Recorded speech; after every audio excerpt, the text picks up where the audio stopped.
சற்று முன் அதிமுகவை சேர்ந்த 1,00,000 உறுப்பினர்கள் திமுகவில் இணைந்ததால் பெரும் பரபரப்பு.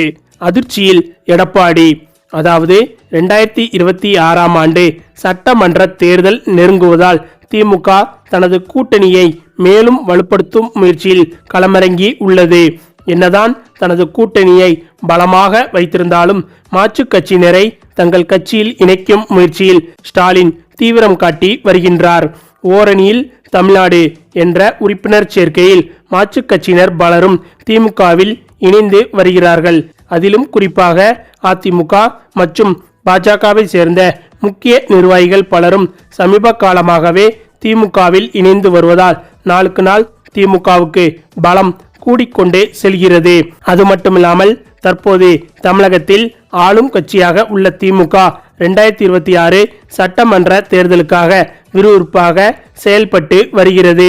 திமுகவுடன் தேசிய கட்சியான காங்கிரஸ், கம்யூனிஸ்ட், விசிக, மதிமுக மற்றும் இன்னும் சில சிறிய கட்சிகள் பல ஆண்டுகளாகவே அங்கம் வகித்து வருவதால் மற்ற கூட்டணிகளை காட்டிலும் திமுக கூட்டணி மிகவும் பலமாகவே உள்ளது.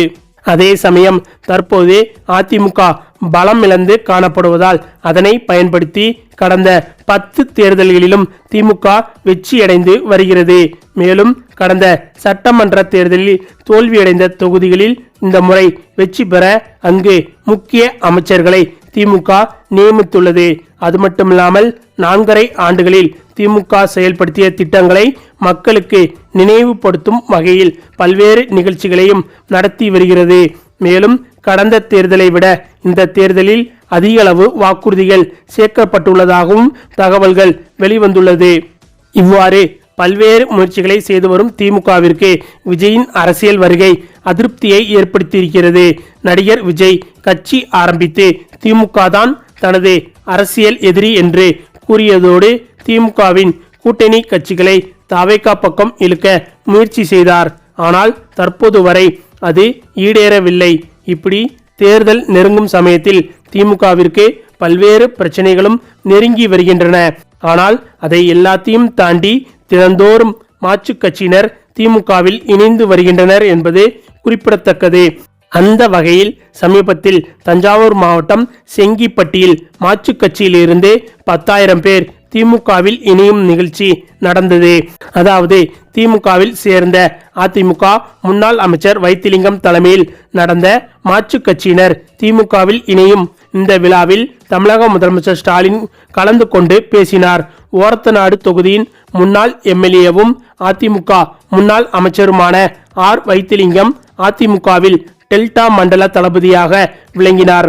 பின்னர் ஓபிஎஸ்ஸுடன் இணைந்து செயல்பட்டு வந்த நிலையில் கடந்த 21ஆம் தேதி மு.க. ஸ்டாலின் முன்னிலையில் திமுகவில் இணைந்தார். இதனையடுத்து தஞ்சாவூர் செங்கிப்பட்டியில் டெல்டா மண்டல மகளிரணி மாநாட்டில் தனது ஆதரவாளர்கள் 10,000க்கும் மேற்பட்டோரை முதல்வர் மு.க. ஸ்டாலின் முன்னிலையில் திமுகவில் இணைத்து கொண்டார் என்பது குறிப்பிடத்தக்கது. திமுக மகளிர் மாநாட்டு பந்தல் அருகே இதற்காக தனியாக அமைக்கப்பட்ட மேடை பந்தலில் நடைபெற்ற விழாவில் வைத்திலிங்கம் தனது ஆதரவாளர்கள் 10,000க்கும் மேற்பட்டோரை முதல்வர் மு.க. ஸ்டாலின் முன்னிலையில் திமுகவில் இணைத்தார். அவர்களுக்கு முதல்வர் மு.க. ஸ்டாலின் சால்வை அணிவித்து வரவேற்றார். இந்த விழாவில் வைத்திலிங்கம் பேசும்போது நமது முதலமைச்சர் மு.க. ஸ்டாலின் இந்தியாவுக்கே வழிகாட்டியாக முன்மாதிரியாக பெண்களுக்கு முக்கியத்துவம் கொடுத்து 1,30,00,000 பெண்களுக்கு மகளிர் உரிமை தொகை வழங்குவதால் பெண்கள் முதல்வரை மனதார வாழ்த்துகிறார்கள். புதுமை பெண் திட்டம், விடியல் பயண திட்டம் என பல திட்டங்களை அறிவித்து நல்ல முறையில் செயல்படுத்தி வருகிறார். மேலும் இன்று திராவிடத்தை கண்டாலே சிலர் மனவேதனை அடைகின்றனர். யாரும் இந்த திராவிட இயக்கத்தை அழிக்க முடியாது என்பதற்கு சாட்சியாக நமது முதல்வர் எதற்கும் துணிந்து என்னுடைய உயிர் திராவிடம்தான் என வாழ்ந்து கொண்டிருக்கிறார்.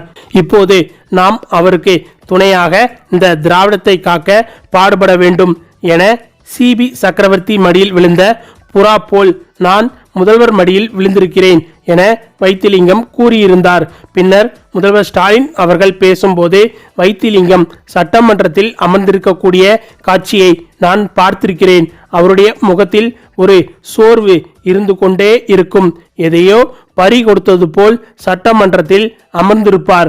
வேண்டா வெறுப்போடு சில கேள்விகளை கேட்பார். இந்த காட்சியை நான் பல நேரங்களில் சட்டமன்றத்தில் பார்த்தது உண்டு. ஆனால் அது என்ன என்பதை இப்போதுதான் உணர்ந்து கொண்டேன். நாம் சுய மரியாதையோடு பணியாற்ற முடியவில்லையே என்ற ஏக்கம்தான் அவருக்கு இருந்துள்ளது. ஆனால் தற்போது அவர் திமுகவில் இணைந்திருப்பதால் அவரது சுய மரியாதை காப்பாற்றப்பட்டு விட்டது என்று ஸ்டாலின் கூறியிருந்தார் என்பது குறிப்பிடத்தக்கது. மேலும் இதையெல்லாம் தாண்டி ஆளும் கட்சியான திமுக மற்றும் எதிர்க்கட்சியான அதிமுக ஆகிய இரு அணிகளும் கூட்டணி பேச்சுவார்த்தைகளில் தீவிரமாக ஈடுபட்டு வருகிறார்கள். குறிப்பாக பாமக மற்றும் தேமுதிக ஆகிய கட்சிகளை தங்கள் பக்கம் இழுக்க இரு திராவிட கட்சிகளும் கடும் போட்டியில் இறங்கியுள்ளனர். தேமுதிக பொதுச்செயலாளர் பிரேமலதா விஜயகாந்த் பொங்கலுக்கு பிறகு கூட்டணி குறித்து அதிகாரப்பூர்வமாக அறிவிப்பதாக தெரிவித்த நிலையில் தற்போது அரசியல் நகர்வுகள் தேமுதிகவை சுற்றியே மையம் கொண்டுள்ளன. கடந்த சட்டமன்ற தேர்தலின் போது அதிமுகவின் ஏற்பட்ட கசப்பான அனுபவங்கள் மற்றும் ராஜ்யசபா சீட் வழங்கப்படாத விவகாரம் போன்ற காரணங்களால் தேமுதிக தற்போதைக்கு அதிமுக பக்கம் சாய வாய்ப்பில்லை என்று அரசியல் விமர்சகர்கள் கருத்துக்களையும் தெரிவித்து வந்தார்கள். அதே சமயம் அதிக தொகுதிகள் மற்றும் ராஜ்யசபா சீட் எதிர்பார்த்ததால் நடிகர் விஜயின் தமிழக வெற்றி கழகத்துடன் கூட்டணி அமைப்பதில் சிக்கல் நீடிக்கிறது. இந்த சூழ்நிலையை தான் சரியாக பயன்படுத்திக் கொண்ட திமுக தலைமை தேமுதிகவை நோக்கி தூது விட்டு பேச்சுவார்த்தையை தொடங்கியுள்ளதாக தெரிய வருகிறது. நம்பத்தகுந்த வட்டாரங்களின்படி திமுக தரப்பிலிருந்து அனுப்பப்பட்ட முக்கிய நபர் பிரேமலதாவுடன் நடத்திய பேச்சுவார்த்தைகள் சுமூகமான முடிவு எட்டப்படுவதாக கூறப்படுகிறது. தேமுதிகவிற்கு இரட்டை இலக்க தொகுதிகளுடன் ஒரு ராஜ்யசபா இடத்தையும் ஒதுக்க திமுக சம்மதம் தெரிவித்துள்ளதாக தகவல்கள் கசிந்து வருகிறது. தற்போதைய சூழ்நிலையில் திமுக கூட்டணி பலமாக இருப்பதாலும் கருத்து கணிப்புகள் சாதகமாக இருப்பதாலும் பிரேமலதா திமுகவின் இந்த வாய்ப்பை ஏற்றுக்கொண்டதாகவே கூறப்பட்டு வருகிறது. இதன் மூலம் தமிழக அரசியல் களத்தில் புதியதொரு கூட்டணி மாற்றம் உறுதியாகி உள்ளது என்பதும் குறிப்பிடத்தக்கது. மேலும் இந்த நிலையில் வருகின்ற சட்டமன்ற தேர்தலில் திமுகவின் வெற்றி உறுதி செய்யப்பட்டுள்ளதாகவும் இதனால் திமுகவில் இணைவோர் எண்ணிக்கை அதிகரித்து வருகிறது. அது மட்டுமில்லாமல் அதிமுக, அமமுக, ஓபிஎஸ் அணியை சேர்ந்த 1,00,000 பேர் ஒன்றாக ஒரே கூட்டத்தில் திமுகவில் இணைய திட்டமிட்டு வருவதாகவும் இதற்காக பிரம்மாண்ட விழாவை ஸ்டாலின் ஏற்பாடு செய்திருப்பதாகவும் தற்போது தகவல்கள் வெளிவந்து கொண்டிருக்கிறது. இந்த தகவல் ஒட்டுமொத்த எதிர்க்கட்சிகளுக்கும் அதிர்ச்சி கொடுத்து வருகிறது. ஓகே ஃப்ரெண்ட்ஸ், 2026 சட்டமன்ற தேர்தல் நெருங்கி வரும் நிலையில் நாளுக்கு நாள் மாற்றுக் கட்சியினர் திமுகவில் தொடர்ந்து இணைந்து வருவது பற்றி உங்களுடைய கருத்துக்களையும் மறக்காமல் கமெண்ட்ல சொல்லுங்க. மேலும் இந்த வீடியோ பிடிச்சிருந்தா லைக் பண்ணுங்க, ஷேர் பண்ணுங்க, நம்ம சேனலை மறக்காம சப்ஸ்கிரைப் பண்ணுங்க. தேங்க்ஸ் ஃபார் வாட்சிங்.